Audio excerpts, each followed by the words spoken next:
சொன்ன மாதிரி வீட்டுல கேட்டேக்கா, இந்த ஜாதி எல்லாம் வேண்டாம், ஜாதி எல்லாம் பார்க்க கூடாது அப்படி சொல்லிட்டு. அதுக்கு அப்பா ஈஸியா சொல்லிட்டாங்க, அப்புறம் ஏன் ஸ்கூல்ல மட்டும் ஜாதி சான்றிதழ் கேட்கறாங்க, அதெல்லாம் கேட்க வேணாம்னு சொல்ல வேண்டியதானே அப்படி சொல்லி கேட்டாங்க. அதுக்கு எங்க அக்காட்ட நான் போய் எங்க ஓஆர்டி அக்காட்ட நான் கேட்டேன், எங்க போட்டோகிராஃபி ட்ரெயினர் அக்காட்ட, ஏக்கா அப்படிலாம் கேட்கறாங்க அப்படி சொல்லிட்டு. அந்த காலத்துல ஒடுக்கப்பட்ட மக்கள் இருந்தாங்க, அவங்களுக்குரிய ஒரு இந்த ரிசர்வேஷனா நம்ம கொடுக்கணும்ல, அவங்களும் முன்னேறல, அதுக்காண்டி நம்ம கொடுக்குறோம். இப்ப அந்த கேட்டகரி வைஸ் நம்ம பார்த்தோம்னா, நீ உங்க வீட்டுல ஃபர்ஸ்ட் கிராஜுவேட்டா இருப்ப, அவங்க வீட்டுல அவங்க நிறைய பேர் முன்னேறி இருப்பாங்க, அதனால அந்த இது பாக்குறாங்க அப்படி சொல்லி சொன்னாங்க. அவங்க பேரு தீபக். இவங்க தாத்தா பாட்டி படிச்சவங்க. உங்க தாத்தா பாட்டி யாரு? சும்மா சும்மா சும்மா தாத்தா பாட்டி படிச்சவங்க, இவங்க அப்பா அம்மா படிச்சவங்க. ஓகேவா? இப்ப தீபக் படிக்கிறாரு. உங்க தாத்தா பாட்டி படிச்சவங்க, அப்பா அம்மா படிச்சவங்க, இவரு படிக்கிறாரு. ஞாபகம் வச்சுப்பீங்கல்ல. டன். இப்ப பாப்பா உங்க பேரு பாக்கியலட்சுமியோட அப்பா அம்மா படிச்சவங்க, அடுத்து இவங்க படிக்க வராங்க. ஓகேவா?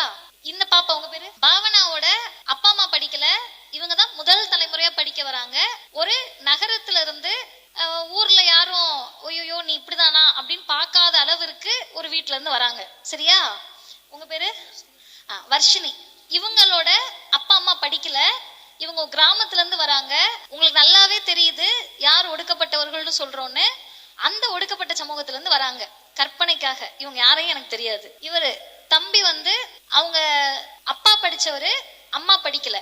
இவர் தான் முதல் தலைமுறையா படிக்க வராருன்னு கணக்கு வச்சுக்கலாம். ஏன்னு கேட்டா அவங்க அப்பா காலேஜ் எல்லாம் போல, ஜஸ்ட் ஸ்கூலுக்கு போறாரு.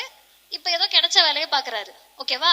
இப்ப தீபக்கோட தாத்தா அரசு வேலை, அப்பா கவர்மெண்ட் வேலை, அடுத்து தீபக்கும் படிக்க வந்துட்டாரு. இப்ப இவங்க 5 பேரும் ஃபர்ஸ்ட் ஸ்கூல்ல போயிட்டு அட்மிஷன் போட போறாங்க, இல்ல காலேஜ்ல அட்மிஷன் போட போறாங்க. போய் சீட்டு கேக்குறாங்க. இப்ப நான் அந்த காலேஜ்ல ஒரு பிரின்சிபலா இருக்கேன்னு வச்சுப்போம், இல்ல நான் தான் அந்த காலேஜ்ல டிசைடிங் அத்தாரிட்டியா இருக்கேன், நான் தான் முடிவெடுக்கிற இடத்துல இருக்கேன். இவங்க 5 பேரும் என்கிட்ட மேடம் எனக்கு சீட்டு வேணும், நான் இத்தனை மார்க் எடுத்திருக்கேன் அப்படின்னு சொல்றாங்க. இப்ப நீங்க எல்லாரும் தான் முடிவெடுக்கக்கூடியவங்களா இருக்கீங்க, மாணவர்கள் மட்டும்தான் பதில் சொல்லணும். ஒரே ஒரு சீட்டு தான் இருக்கு, ஒரு சீட்டு தான் இருக்கு. 5 பேர் நிக்கிறாங்க. இந்த 5 பேர்த்துல முதல்ல யாருக்கு அந்த சீட்டை கொடுக்கணும்? சத்தமா சொல்லுங்க. கடைசியா இருக்கவருக்கா? கடைசியா இருக்கவருக்கு முன்னாடி இருக்கவங்களுக்கா? வாங்க இங்க. ஏன் ஃபர்ஸ்ட் தலைமுறையா படிக்க வராங்கல்ல.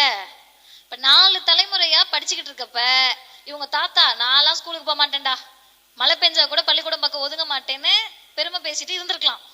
இல்ல அவங்க தாத்தா ஸ்கூலுக்கு போகணும்னு ஆசைப்பட்டு இந்த ஜாதிக்காரவங்க எல்லாம் ஸ்கூலுக்குள்ள வரக்கூடாதுன்னு சொல்லியிருக்கலாம். நீங்க இந்த ஜாதின உடனே அவங்க ஒரு தலித்தா தான் இருக்கணும், எஸ்டியா இருக்கணும், பழங்குடியினரா இருக்கணும்னு இல்ல. நாங்கெல்லாம் யார் தெரியுமா அப்படின்னு பேசின ஒரு தாத்தா படிக்கல. நீங்க போய் உங்க தாத்தாங்கள்ட்ட எல்லாம் கேட்கணும். தஞ்சாவூர்ல, புதுக்கோட்டை, சிவகங்கையில இருந்து வந்திருக்கீங்கல்ல, தாத்தா நெல்லு விளைஞ்சிச்சு, எல்லாம் விளைஞ்சிச்சு, கப்பல் ஓடிச்சு, நம்ம பேர்ல ஓடிச்சா தாத்தா அப்படின்னு நீங்க கேட்கணும். ஓகேவா? இப்ப இங்க குறிப்பிட்ட சமூகத்தை தவிர யாரும் படிக்காம இருந்தப்ப இவங்க ஸ்கூலுக்குள்ள வரணும். எப்படி வர்றது? நீ இந்த சமூகம் வெளியே போ அப்படின்றப்ப, இந்த சமூகத்துக்கு தான் ரிசர்வேஷன் கொடுக்குறாங்க, உள்ள விடு. இப்ப எந்த ஜாதியை சொல்லி வெளியே நிப்பாட்டினாங்களோ அந்த கம்யூனிட்டிய சொல்லி, அந்த காஸ்ட சொல்லி பள்ளிக்கூடத்துக்கு போற ஏற்பாடுக்கு பேரு ரிசர்வேஷன். இன்னும் உங்களுக்கு ஒண்ணு சொல்றேன், 2000 வருஷத்துக்கு மேல ஜாதி இருக்கு, 50 வருஷமா தான் சர்டிபிகேட் இருக்கு. டர்னு கம்யூனிட்டி சர்டிபிகேட் கிழிச்சிட்டா பாட்டிக்கு பக்கத்து தெருவில் இருக்க ஜாதி தெரியாதா? கிழிச்சிருவோம், எல்லாம் கம்யூனிட்டி சர்டிபிகேட் கிழிச்சு போட்டுருவோம். தாத்தாக்கு பக்கத்து ஊர்ல இருந்து யாராவது நம்ம ஊருக்கார பிள்ளை லவ் பண்ணாருன்னா விட்டுருவாரா? இப்ப ஜாதி எங்க இருக்கு? மூளையில இருக்கு, சர்டிபிகேட்ல இல்ல. புரியுதா? இப்ப மூளையில இருக்க ஜாதியை தான் தூக்கி போடணுமே தவிர சர்டிபிகேட்டை வச்சு உங்க யார்கிட்டயாவது ஐயோ கோட்டாலையா வந்தேன்னா, ஆமா கோட்டால தான் வந்தேன், இத்தனை வருஷம் நீ வந்தல நான் வரேன் அப்படின்னு பதில் சொல்லிட்டு படிச்சுட்டு போய்கிட்டே இருக்கணும். நீங்க குற்ற உணர்வுக்கு ஆளாகவே கூடாது.